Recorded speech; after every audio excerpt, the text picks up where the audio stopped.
هذا الشاب من أحد مناطق بغداد، حب لبنية. نعم.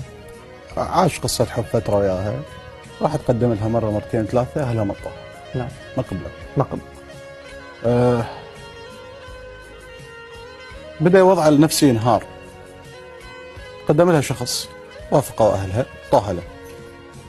تزوجوا، بعد ما تزوجوا قام شو يسوي؟ قام ياخذ هاي المولوتوف اللي موجودة بالفيديو، ويلقي هاي المولوتوف على بيت البنية اللي منطقة لزوجة بيه، البيت الزوجة هي زوجها بيه. نعم. يشمره. نعم. يطلع زوجها، تصير أركب الباب ومشاجرة وهذه، ياخذوهم الدوريات ونجلس يسلموهم مركز شرطة، ويدخل مركز شرطة. صارت هذه الحالة بالسنة ممكن تكون 10 مرات. هو شخصيا. بصراحة لما اتصلوا بي وقالوا لي هاي قصته بهالطريقة هذه، شاب كشكل يعني سبحان اللي خلقه، شاب